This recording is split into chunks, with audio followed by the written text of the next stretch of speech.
আজকে তৈরি করে দেখাচ্ছি একদম নতুন ধরনের একটা ভেন্ডি রেসিপি। অনেকেই আছে ভেন্ডি খেতে পছন্দ করে না, সেক্ষেত্রে এইভাবে যদি একদম অভিনব পদ্ধতিতে ভেন্ডিটা তৈরি করে নেওয়া যায় তাহলে গরম ভাতে আর কিছুরই দরকার হবে না। নমস্কার বন্ধুরা, বানির হেসেলে রকমারি রান্না নিয়ে আমি চলে এসেছি। আমার চ্যানেলে তোমাদের সবাইকে স্বাগত জানাই। আমি এখানে ভেন্ডিগুলিকে ঠিক এইভাবে কেটে নিয়ে খুব ভালো করে ধুয়ে নিয়েছি। দিয়ে দিলাম হলুদ গুঁড়ো আর সামান্য একটু নুন দিয়ে দিলাম। এখন এর মধ্যে দিয়ে দিচ্ছি 1 টেবিল চামচ বেসন। এখন আমি এর মধ্যে দিয়ে দিচ্ছি একটা লেবু, মানে এখানে একটা লেবুর 4 ভাগের 1 ভাগ। ঠিক এইভাবে দেখো রসটাকে বার করে এর মধ্যে দিয়ে দিচ্ছি। ভেন্ডিটাকে এখানে ম্যারিনেট করে আমি প্রায় 5-7 মিনিটের জন্য রেস্টে রেখে দেব।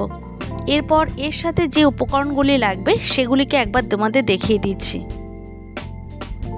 এখানে নিয়েছে সাদা সর্ষে কিছুটা পরিমাণে, আর কালো সর্ষেও আছে। তোমরা চাইলে এখানে যে কোনো এক ধরনের সর্ষে দিয়েও রান্নাটি করতে পারো। আর এখানে পেঁয়াজগুলিকে দেখো আমি ঠিক এই রকমভাবে কেটে নিয়েছি, 4 কোনা করে কেটে নিয়েছি। এরপর এর মধ্যে আছে ভাজা জিরেটাকে আমি শুকনো খোলায় ভেজে এইবার সমস্ত উপকরণগুলিকে একসাথে আমি বেটে নেব।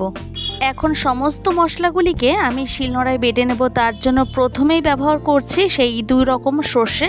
তারপর এর মধ্যে দিয়ে দিলাম 4 কোয়া রসুন। এছাড়া এর মধ্যে আছে ভাজা জিরে, আমি শুকনো খোলায় ভেজে রেখেছিলাম সেটা ব্যবহার করছি। আর ঝালের জন্য ব্যবহার করলাম 3 খানা পাকা লঙ্কা। ঝালের পরিমাণটা তোমরা চাইলে আরেকটু বাড়িয়ে দিতে পারো। এখন সামান্য একটু নুন ব্যবহার করছি, কারণ সর্ষে বাটার সময় একটু তিতকুটো হতে পারে, সেক্ষেত্রে নুন আর কাঁচা লঙ্কা দিয়ে বাটলে তাহলে কিন্তু আর তিতো হওয়ার সম্ভাবনা থাকে না। এরপর সামান্য জল দিয়ে খুব ভালো করে মিহি করে পেস্ট করে নিচ্ছি। তোমরা চাইলে এটা কিন্তু পুরোটাই মিক্সার গ্রাইন্ডারে বেটে নিতে পারো। তো আমার এখানে দেখো বাটা কমপ্লিট হয়ে গেছে, এখন তুলে নিচ্ছি। একটা কড়াই বসিয়ে দিয়েছি রান্না করার জন্য। এবার কড়াইটাকে খুব ভালো মতো গরম করে নেওয়ার পর দিয়ে দিলাম এখানে সাদা তেল। তেলটাকেও আমি ভালো করে এখন গরম করে নেব, এইভাবে একটু স্প্রেডও করে দিচ্ছি। এবার আমি ম্যারিনেট করে রাখা সেই ভেন্ডিগুলিকে দিয়ে দিচ্ছি। আর গ্যাসের ফ্লেমটাকে এই পর্যায়ে একদম হাইতে রেখে খুব ভালো করে ভেজে নেব। যেহেতু 5-7 মিনিটের মতো ম্যারিনেট করে রাখা ছিল, তো এখন প্রায় 2 থেকে 3 মিনিটের মতো হাই ফ্লেমে খুব ভালো করে ভেজে নেব। এর থেকে বেশি ভাজার একদমই দরকার নেই। দেখো আমার এখানে কিন্তু ভাজা হয়ে গেছে, এখন তুলে নিচ্ছি। এরপর কড়াইটা পরিষ্কার করে নিয়ে তারপর ফিরে আসছি। আমি এখানে ভেন্ডিগুলিকে দেখো ঠিক এই রকমভাবে ভেজে নিয়েছি। এখন চলে এসেছে আবারও কড়াইটা আমার এখানে খুব ভালো মতো গরম হয়ে গেছে। এখন এর মধ্যে দিয়ে দেব সাদা তেল পরিমাণ মতো। তেলটা খুব ভালো মতো গরম হয়ে যাওয়ার পর দিয়ে দিচ্ছি ফোড়নে গোটা জিরেটাকে কয়েক সেকেন্ডের মতো ভেজে নিয়ে এর মধ্যে দিয়ে দিলাম পেঁয়াজের টুকরোগুলিকে। এখানে পেঁয়াজগুলিকে মিডিয়াম ফ্লেমে 1 মিনিটের মতো ভেজে নেব। এখানে পেঁয়াজগুলিকে একদমই নরম করা দরকার নেই, তাহলে কিন্তু রান্নার টেস্টটা ভালো লাগবে না। এখন আমি এর মধ্যে দিয়ে দিচ্ছি সেই বেটে রাখা মশলাটা, মানে এখানে সর্ষে, লঙ্কা, রসুন, জিরে সমস্ত মশলাই আছে। কালারের জন্য হলুদ আর কাশ্মীরি রেড চিলি পাউডার দিয়ে দিচ্ছি। এখন সমস্ত মশলাগুলিকে খুব ভালো করে নাড়াচাড়া করে কষিয়ে নিচ্ছি। ফ্লেমটাকে একদম লোতে করে রেখেছি। এইভাবে আমি প্রায় 2 মিনিটের মতো কষিয়ে নিলাম।